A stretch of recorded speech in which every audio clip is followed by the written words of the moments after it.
Because Ram, Sita, Krishna, Radha, all these beings, because they are rooted in a deeper consciousness or a higher consciousness than we have, by repeating their names, we invoke that presence, we invoke that place within us that is deeper than our thoughts, deeper than our emotions, deeper than our physicality. And it moves us more deeply into ourself, into our true self. So that's, for me, that's the real meaning of these names, is that they are real love, and the same love that lives within us.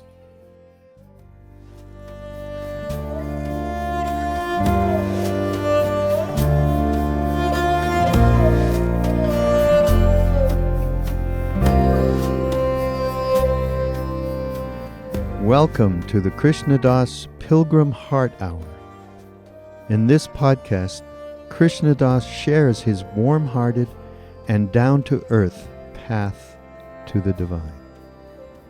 If you are interested in supporting Krishna Das's podcast, please go to BeHereNowNetwork.com/KD. One time in, I think it was 1971, or maybe, yeah, probably, not sure. We're in the temple with Maharaj-ji in Vrindavan. And one of the devotees hanging out with us had a friend who was one of the gurus in ISKCON, Hare Krishna movement. And they had just come to Vrindavan for the first time, and they were being introduced to Vrindavan and Krishna's birthplace, Krishna's place, not birthplace. And so this guy invited them to come sing in Maharaj's temple, to come to kirtan.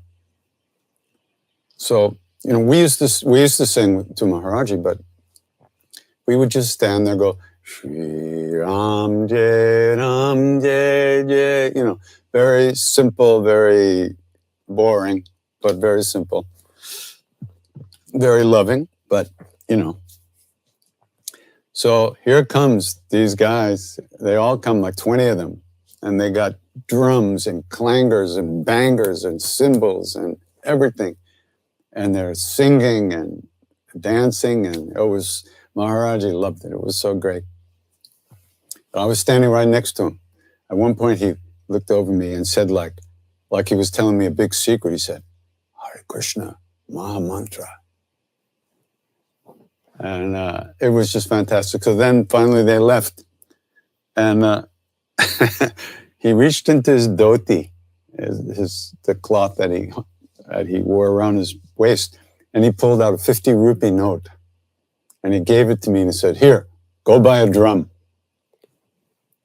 And that moment is why we're here now. Why I'm doing this now with you today. 50 years later, or whatever.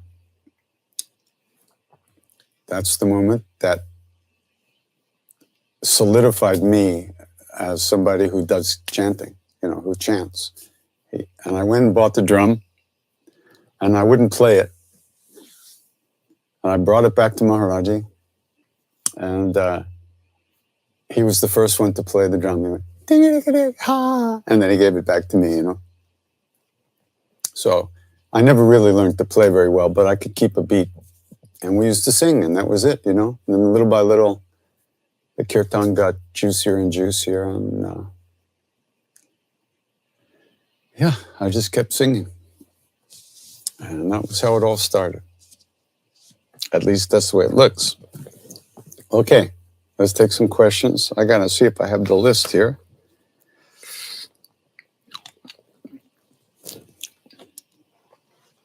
I do. Oh, Jesus, there's so many. Somebody asked, why are Hindu gods gods, but not just humans? They look like humans. Well, first of all, who drew the pictures of them? Humans. What can humans draw? Humans. Humans can only draw what they've seen. Other humans, animals, bugs, insects, sky, the stars. They can't draw what they can't see and haven't seen. And so the pictures we see of the so-called gods are just the projection of human minds. That's not what they look like. How could it be what they look like? They might have some, because they've been described, I guess, in some of the scriptures, they may be sharing some qualities of that drawing, but believe me, if they're not physical beings, so it's a whole other ballgame. So, and yeah, so there you go. That's my ideas about that.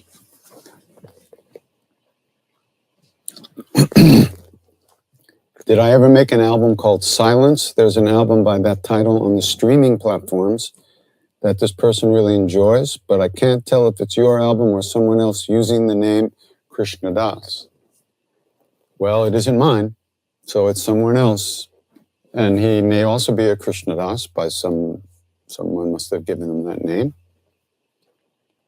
It's the Italian Krishna Das. There's actually a Krishna Das in Italy who is more of a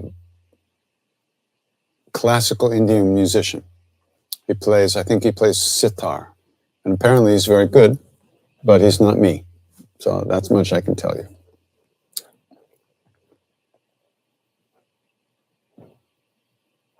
What does Sitaram mean in English?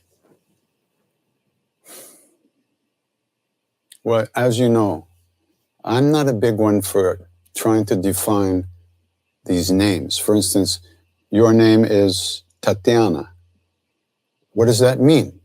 It means you. All those things about you.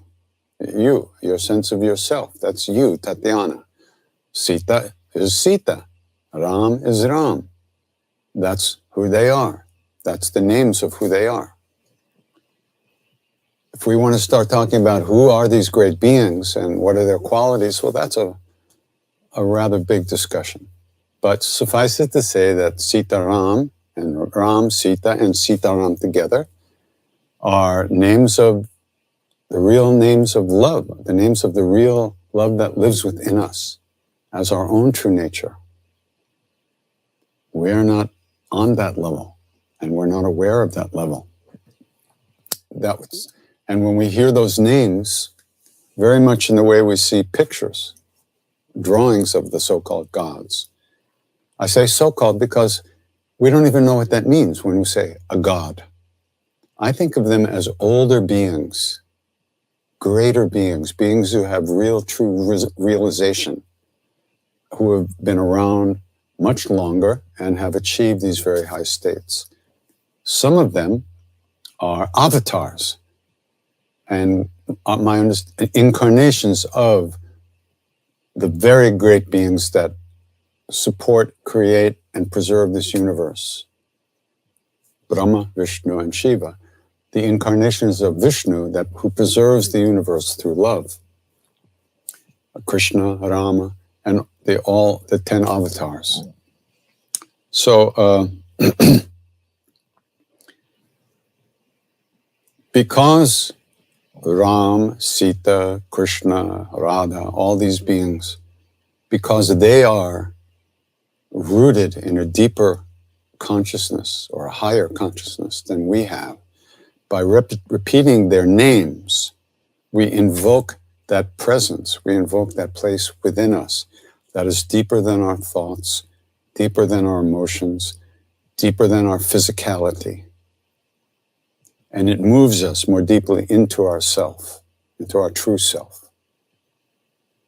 So that's, for me, that's the real meaning of these names, is that they are real love and the same love that lives within us.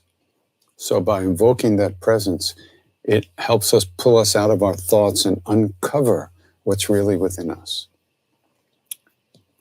But if you want to see more about that, you can Google it, read the different read the Mahabharata, read the Ramayana, read Srimad Bhagavatam, read the Puranas, all these Indian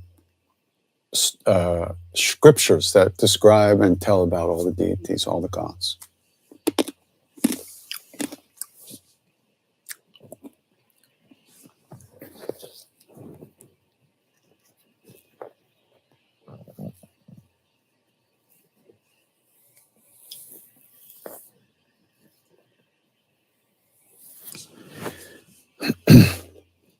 Maharaj-ji said, according to this person, which is a quote, I guess, attachment is the strongest block to realization. What does that mean? What kind of attachments is he talking about? And then she asked, do I have any attachments? How could you ask that question? Hey, I'm nothing but attachments. So anyway,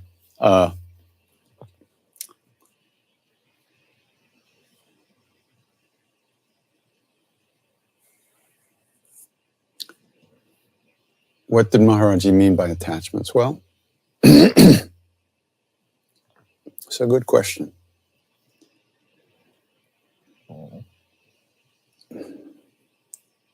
Let's just say you're in a relationship with somebody. And if you're very attached to that person, it means that you feel you can't live without that person. You feel that you need that person in order to be happy. The same way somebody might feel they need a lot of money to be happy. Or somebody might feel they need to be stronger and more virile, or somebody might want more hair or less hair or bigger muscles in order to be happy and attract love to them. This is all attachment because it's outside you. In reality, those things are not going to make you happy. They're going to give you some pleasure, for sure. And you could say they're going to give you a little happiness. But it's not pure, unalloyed happiness. It's mixed with a lot of stuff. So the neediness, the dependent on other things outside of us, that is called attachment. And most people are completely immersed in this world, which is called the flow of attachment. Samsara is the word they use. The cycle of attachment. One attachment replacing the next, one after the other, one after the other. And we're also very attached to our ideas about who we are. And the stories we tell ourselves about ourselves, we're identified with them, we're attached to those things.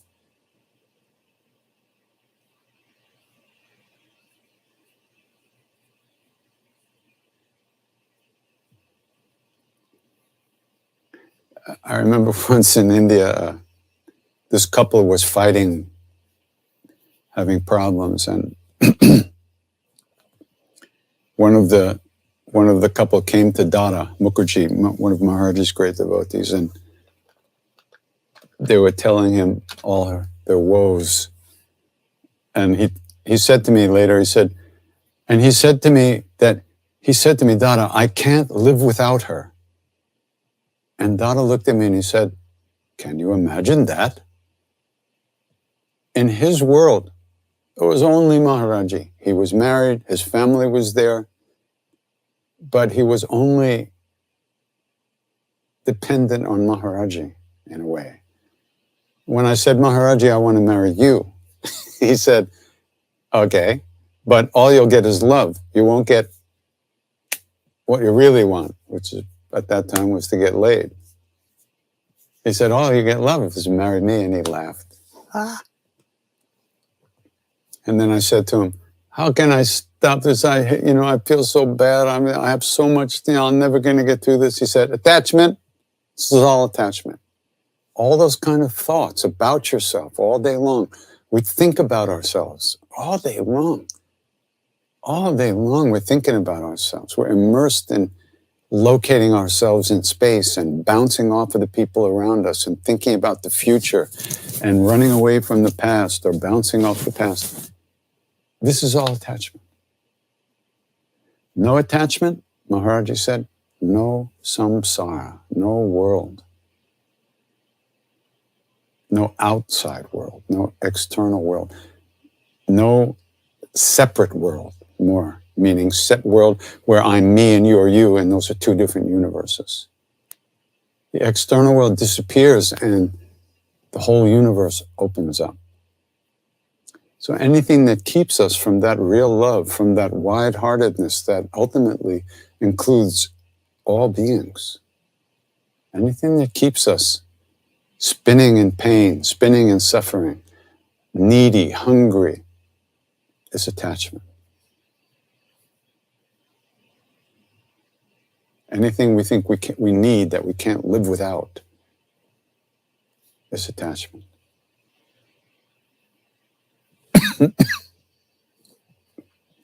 It's a big subject. Because you can't just say, I'm not going to be attached. That don't work. Because you're still attached to you, who you think you are, and from that, all the other attachments come. They didn't go anywhere. You just are posing in another position. So getting free of attachment and finding your true nature is a very big job, very big thing. But you can't just push things away. There's another word for attachment or detachment. There's another word for detachment in Hindi, in Sanskrit, and the word is vairagya.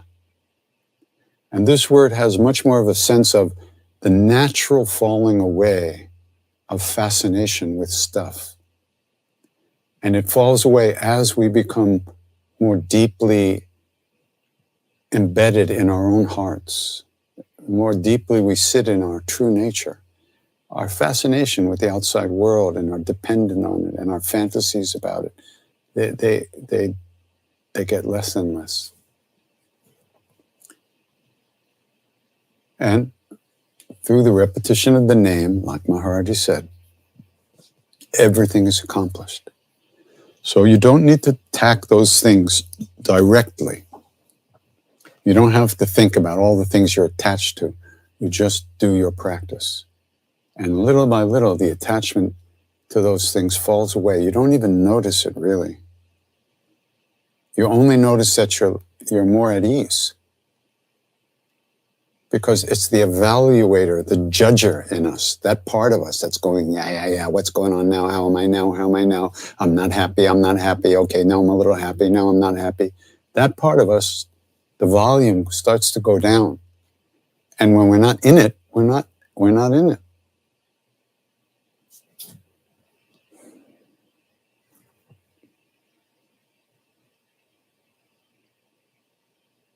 Practice is the most important thing.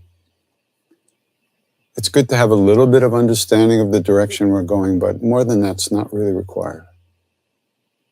Do your practice, treat yourself and other people the way you would like to be treated, and that's the deal. No more is required at that point. Maharaji said, love everyone, serve everyone, remember God. Remember God is the practice of, for instance, of japa, the repetition of the names, or kirtan, singing the names, serving others, and not judging others, loving others. That's what we need to do.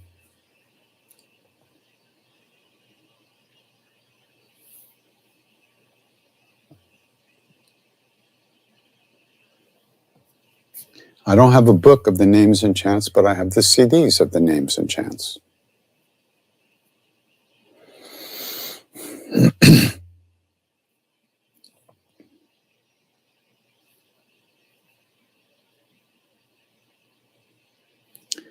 Many people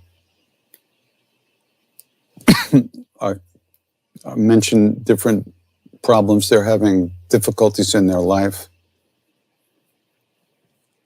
And all I can tell you is that whenever I'm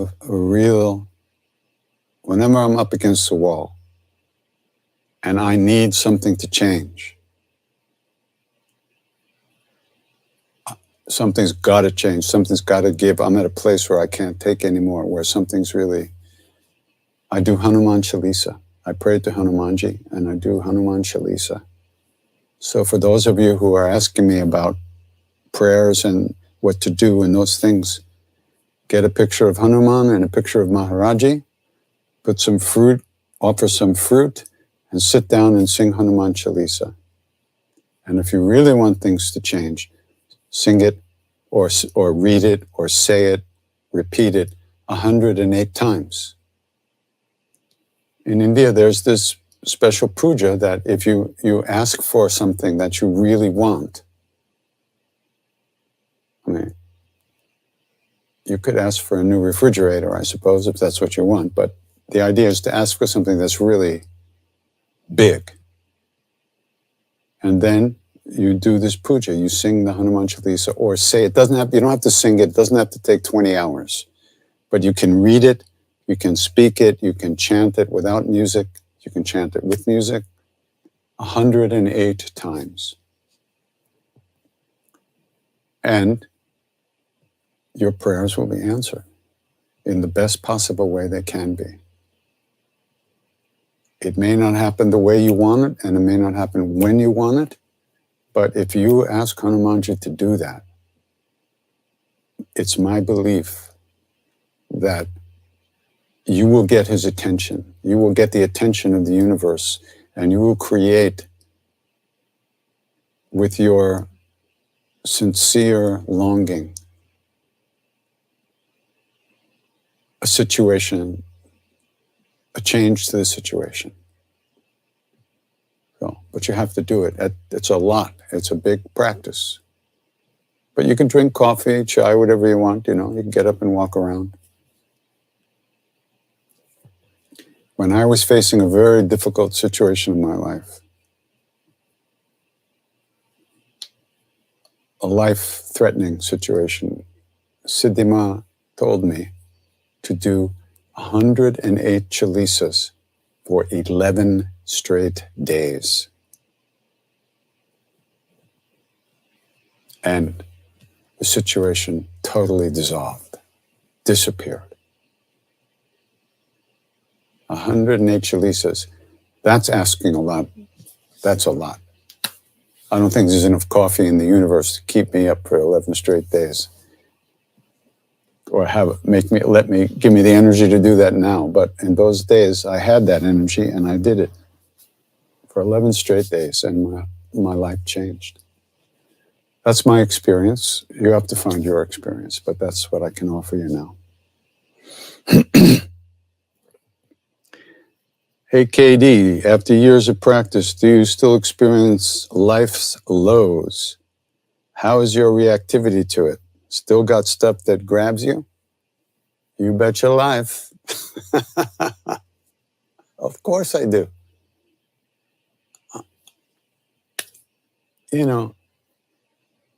And it's only the chanting and practice that saves me again and again and again and brings me home again and again and again. It's like you're going down a river and you're right by the rapids. You're just about to go over the waterfall into destruction, and I get pulled back up to the source of the river, and then I'm going down again, and then I get pulled back again and again. The flow of life continues. Our karmas keep coming to fruition. Who knows how long that will go on? It's our job to plant new karmas, to do practice, to open our hearts, to help ourselves and help others the best we can, and plant those kind of seeds. So we're all in the same boat. Is there any number of repetitions that you do while chanting? No, I don't count. I just sing as long as I feel like it, and then I stop or do something else.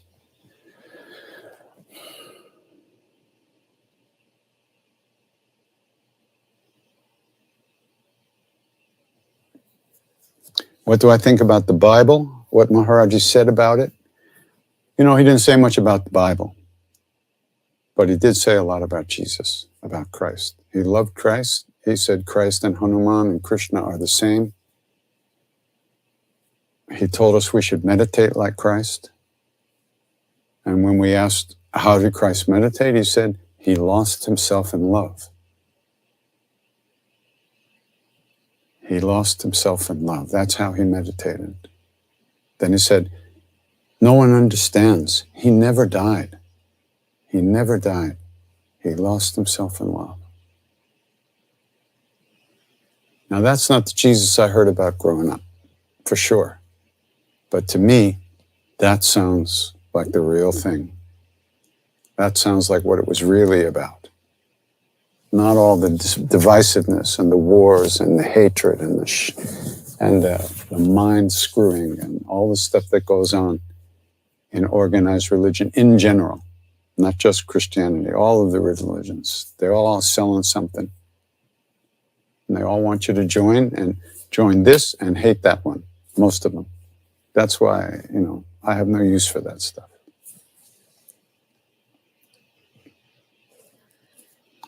Is there a conflict between Buddhist teachings and Maharaji's? Not at all. There's no conflict at all. None whatsoever.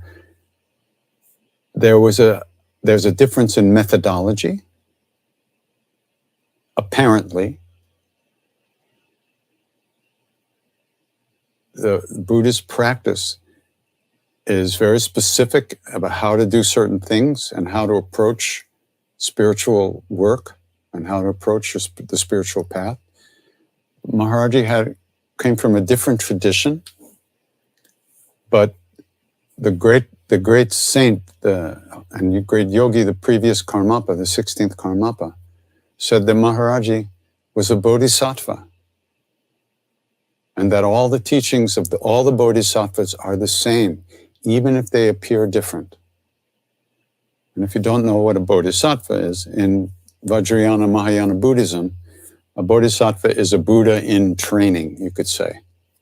A very high advanced being who has been working on himself for millions of lifetimes and is a Buddha to be, has reached a state that is very close to Buddhahood in a way.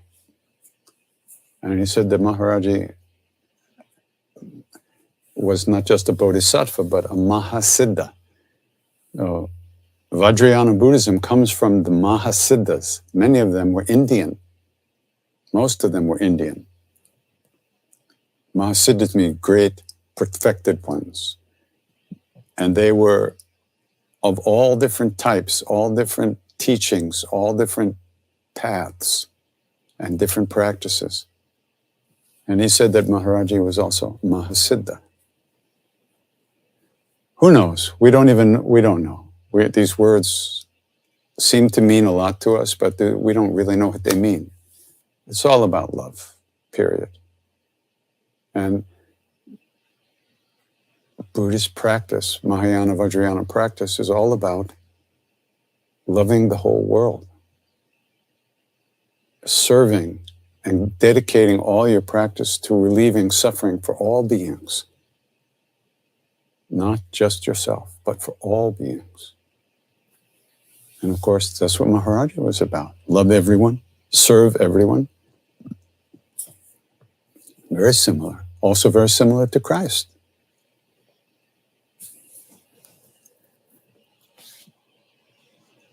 Yeah, if you offer fruit during a puja or every day to the guru or the whatever, you offer the fruit, sure, and then you can eat it, or you can give it to somebody else to eat.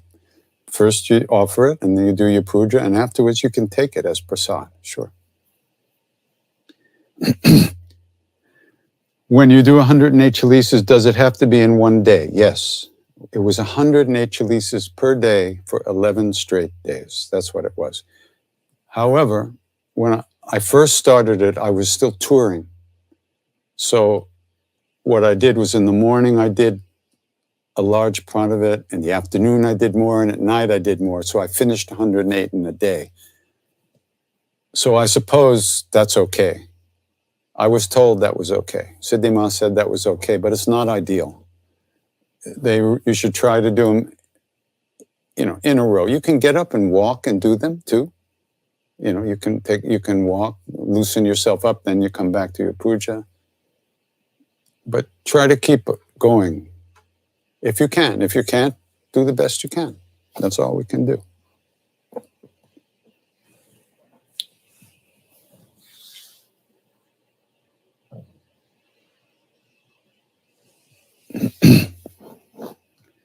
The best way to learn the Hanuman Chalisa is to do it. Read it, chant it, sing it. You don't have to memorize it. It's not a test. You're not going to be called before the board of Chalisas to recite it without looking. You learn it by doing it. It doesn't matter if you have it memorized. The key, the most important thing when you do these practices is to really pay attention, is to try to really be there while you're doing these things. And sometimes you can read the Chalisa in Hindi and you see the translation right under it in English. So you can actually be saying it in Hindi and picking up the meaning from the English translation right under it. All that's okay. And is it okay to do it in English? Why not? Any way you do it that keeps you turned towards Hanuman Maharaji, that's good. But it wouldn't be, you try to do it with some feeling. You don't have to manufacture devotion and weep and cry and moan and throw yourself on the floor. But at the same time, you should recognize that you're doing this for a purpose. Maybe like one person here's child is very sick. And if you want to do the Chalisa for that, you have it in your mind. You want Maharaji to help you with that. So you stay with that, you try to feel connected to Hanuman, to Maharaji, while you're doing the practice. You try not to space out, but we all space out. We're all distracted. So you just do the best you can. But the effort is very important and the motivation is very important. What's the difference? Where's the line between non-attachment and indifference? Non-attachment means love. Attachment means neediness, hunger, desire, using people, using things to try to get off. It has nothing to do with love. It has everything to do with manipulating other people, manipulating yourself, using other things, needing other things, thinking you do, all that stuff. Non-attachment means your heart is open as wide as the world for everyone and everything all the time. There's no closing down. That's a very advanced state. So understand this. Indifference is not detachment. Indifference is attachment. Yeah, I don't care. I don't care about that shit. I got my own thing going. That's denial of how attached you really are to other things. There's fear there. There's anger there. There's worry. You don't want to be hurt. You don't want to be involved. You don't want to mess around with people. You want to be on your own. Even if you're on your own, your mind is going to be fucking you over all day long anyway. So that's bullshit. Indifference is completely different. When you're non-attached, the mind is calm, like an ocean, like a calm ocean. And everything is wide and free, open wide like the sky. It's a state of fullness, not emptiness. Not in the Buddhist sense, that's misunderstood too, but it's fullness, not no feeling at all. It's full of feeling, full of love and passion for love itself, not for stuff.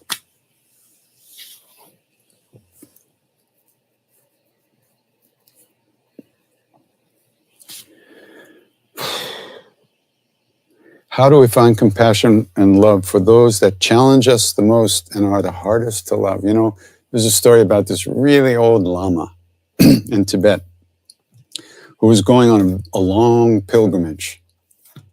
And through the mountains, a really long, difficult pilgrimage, and he had to take an attendant with him. So he took this guy as his attendant, who was the most difficult person in the whole monastery. He was always somebody who created confusion. He was always critical and this and that, and causing all this. Everybody said, "Why did you take this guy? You're going to be with him day after day for months." And he said, "He teaches me patience." Are you ready for that? I'm not ready for that. But that's the deal. So you ask me, how do you find compassion and love for those that challenge us? If you're challenged, that's your problem, not their problem. Those are your attachments, your issues. Not enough love, period. But on the other hand, you don't manipulate yourself, try to not feel what you feel. You recognize what your feelings are and you try to work with them and let them go and learn how to release them again and again, etc. Or you do counseling or therapy, whatever you have to do to work with those feelings so they don't push you around. But it's the people who bring that out in us that we really need to be grateful for. At least that's what they say. I don't feel very grateful most of the time, but that's the deal.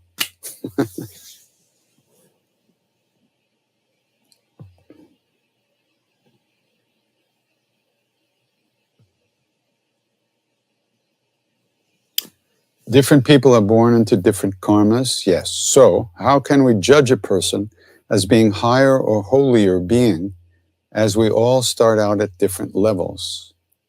Why do we say one person is higher or holier than another? I'm not really sure what you're talking about, what you're referring to. Higher and holier doesn't mean better, necessarily. We don't think, you wouldn't say the Maharaji is better than you. He's liberated, and he's become love, and he can, being around him, you begin to feel things that you've never felt before. So he is somebody who, is he higher? No, I mean, that's just a way of talking, higher, lower. I like to think of it in terms of older beings who've been doing this a longer time than us. And judging people is really terrible. I mean, how can we know really who anybody is? We can't know. One time I was in a deli. It was back when I still ate cheese. I was in the deli and I ordered a cheese sandwich.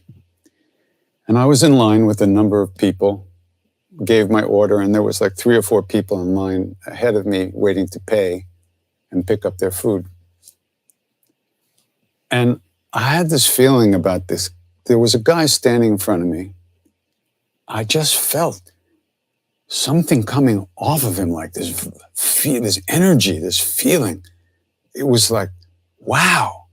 I mean, it was beautiful. It wasn't scary. It was just like, what is this? Who is this guy? So now I'm behind him in the line, and he has his back to me. He's standing in line facing the front of the store. So I just slowly kind of edged around to the side. I wanted to see his face, right? I wanted to see who he was. So I kind of edged around. And as I moved around, he turned around. He turned away. So he kept his back towards me. And I thought, that didn't happen. That didn't happen. So now I'm back again in the original position. And so I start to edge around the other side, gently, very quietly, very subtly, I just want to see who he is. I want to see his face.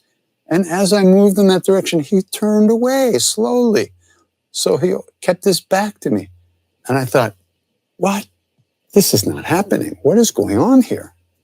So then he paid for his food, and he paid for food, and I'm going up to pay for my food, and I'm waiting for my change. And as he's turning to walk out of the store, he turns and he looks at me. And he had this twinkle in his eyes, and he looked at me and he just said, "It's not in the eyes, And then he turned and walked out of the store. And I was and I was waiting. So for 33 cents, I was waiting for my change. And by the time I got out the door, the street was empty. There was nobody in sight.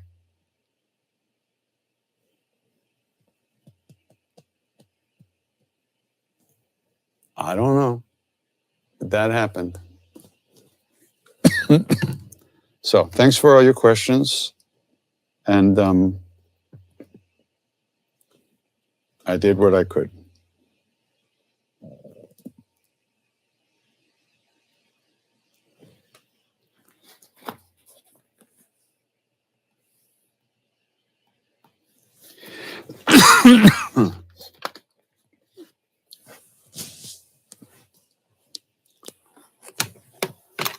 One way to deal with attachment and to deal with the way we're so locked into our own little worlds is to make offerings.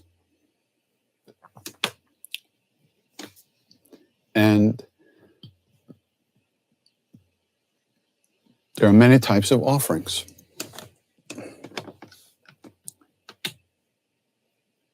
We can make offerings of our heart, of our hearts, to all beings. May all beings be safe. May all beings be happy. May all beings be healthy and have enough to eat. May everyone in the world live at ease of heart, at ease, at peace, in peace. This is comes out of the metta practice, the loving kindness meditation practice, of which Sharon Salzberg is the great avatar of that practice. Sharon Salzberg. And good friend, wonderful being. And so we're going to sing Hanuman Chalisa, but before we sing that, we're going to sing the prayer that Bernie Glassman taught me, which we call Hungry Hearts, because that's in the prayer. And the prayer or the invocation is we're offering our hearts to all beings, our bodhi mind, our enlightened heart, our enlightened mind, or our mind that is moving towards enlightenment. We offer that as a meal for all beings to come who are hungry, who want sustenance. You know, if we're going to try to get out of our little bubble, our little closed, dark little universes that we live in, that we struggle to let light in, this is one of the ways to do that, to offer ourselves. And it doesn't mean you have to go out and stand in the street and scream, "Take me, Lord, take me, everybody." It means right now at home, you make that offering, that aspiration that all beings be happy, that nobody suffers. Why should people suffer? We don't want to see people suffer, because that suffering creates more suffering. So if someone isn't suffering, they won't create suffering for others either. So we're going to sing that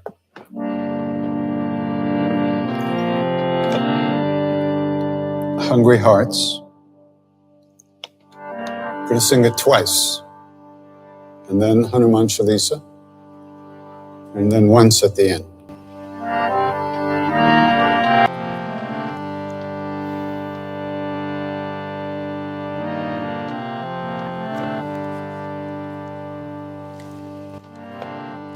Calling out to hungry hearts everywhere through endless time. You who wander, you who thirst, I offer you this bodhi mind. Calling out hungry spirits everywhere through endless time. Calling out to hungry hearts, all the lost lost and the left behind. Gather round and share this meal, your joy and your sorrow, I make it mine.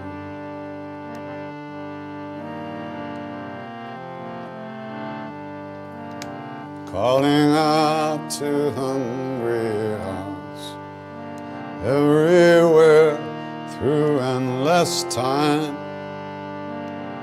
You who wander, you who thirst, I offer you this bodhi mind. Calling out to hungry spirits, everywhere through endless time. Calling out to hungry hearts, all the lost and the left behind. Gather round and share this meal, your joy and your sorrow, I make it mine.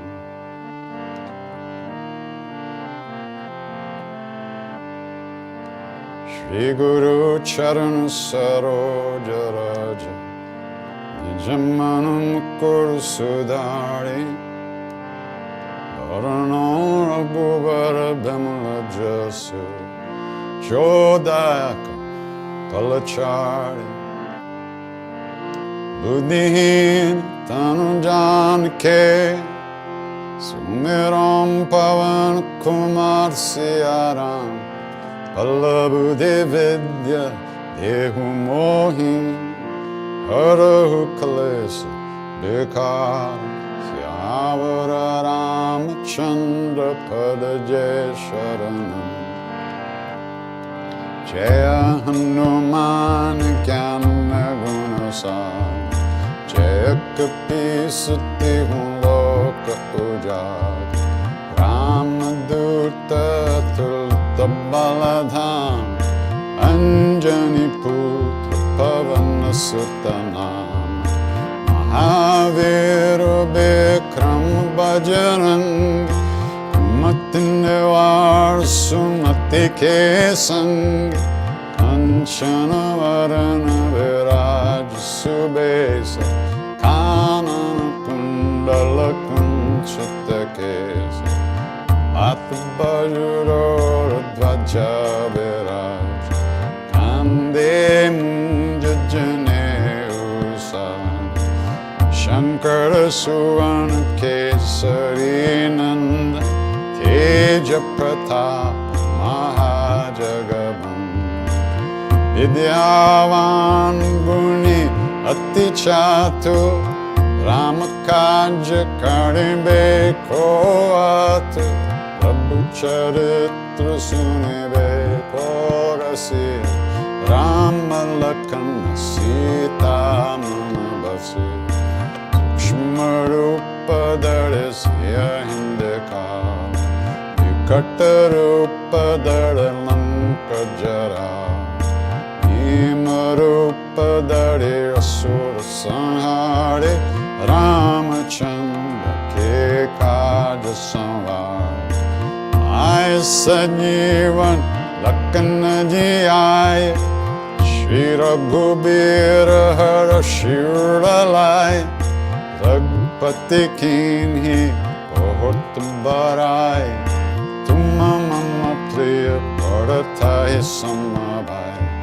Sahasabadan Tumaro Jasaga, Asakai Shri Pati Kantalaga, Sanakadika Brahmadi Munisa, Narada Sharada Sahita Ahisa, Yamakuber Gopala Jahante, Kabhi ko bidda kahe sake kahante, Tuma upakar sugriva inkinha, Rama milaya Raja Padadin, Tumaro mantra bibhishanaman, Lankeshwara bhai sabba jagajan, Yuga Sasra Jojan Paraban, Iliotai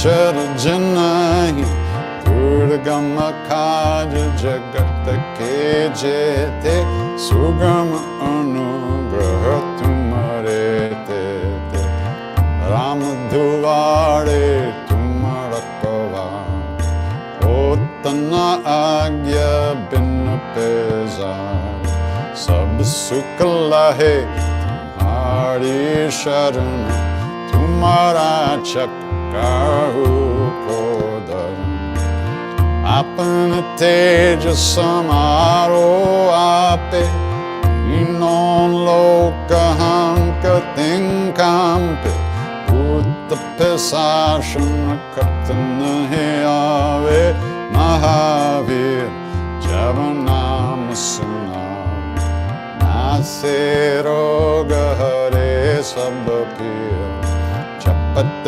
निरंतर हनुमत बीर संकट ते हनुमान छुड़ावे मन क्रम बचन ध्यान जो लावे सब पर राम तपस्वी राजा तीन के काज सकल तुम साज और मनोरथ जो कोई लावे सोवे अमित जीवन पल पावे चारों युग पर ताप तुम्हारा है प्रसिद्ध जगत उजियार साधु संत के तुम रखवारे असुर निकंदन राम दुलारे अष्ट सिद्धि नौ निधि के दाता सबर दीन जानकी माता राम रसायन तुम्हारे पास सदा रहो रघुपति के दास तुम्हारे भजन राम को पाओ जन्म जन्म के दुख बिसराओ अंत काल रघुवर पुर जाई जहाँ जन्म हर भक्त कहाई और देवता चित्तन धरई हनुमत से सर्व सुख करे संकट कटे मिटे सब पीर जो सुमेरे हनुमत बलवीर जय जय जय हनुमान गोसाई कृपा करो गुरुदेव की नाई जो सत बार पाठ कर कोई छूत ही बंद महासुख होए होया पर हनुमान चालीसा होया सिद्धि साकी गौरीसा तुलसीदास सदा हरि चेरा कीजे नाम हृदय मंदिर पवन तनय संकट हरण मंगल मूर्ति रूप सिया राम लखन सीता सहित हृदय बसो सुरभूप सियावर रामचंद्र पर जय शरणम मंगल मूर्ति मारुत नंदन सकल अमंगल मूल निकंदन मंगल मूर्ति मारुत नंदन सकल मंगल मूल निकंदन श्री राम जय जय राम श्री राम जय जय राम श्री राम जय जय राम श्री राम जय जय राम श्री राम जय जय राम श्री राम जय जय राम श्री राम जय जय राम श्री राम जय जय Ram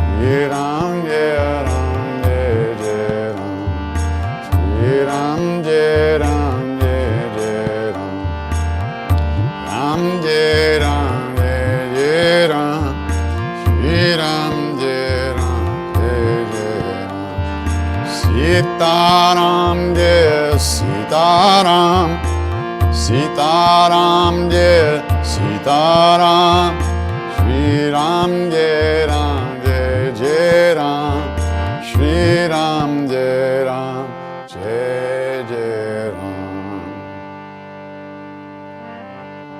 Calling out to hungry hearts everywhere through endless time. You who wander, you who thirst, I offer you this heart of mine. Calling out hungry spirits everywhere through endless time. Calling out hungry hearts, all the lost and the left behind. Gather round and share this meal, your joy and your sorrow, I make it mine.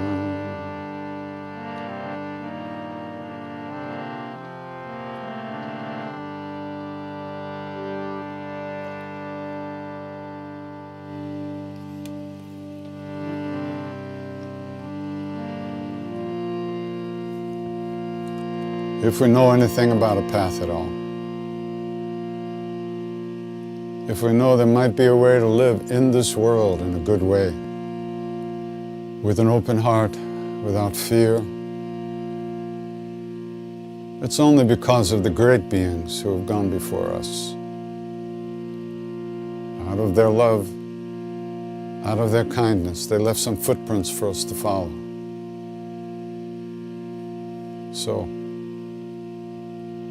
in the same way that they wish for us,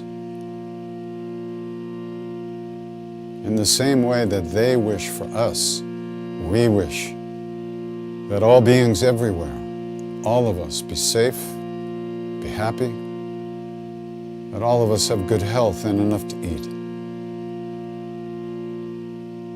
And may we all live in peace and at ease of heart, at ease of heart with whatever comes to us in life.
Namaste. Take good care. Ram Ram.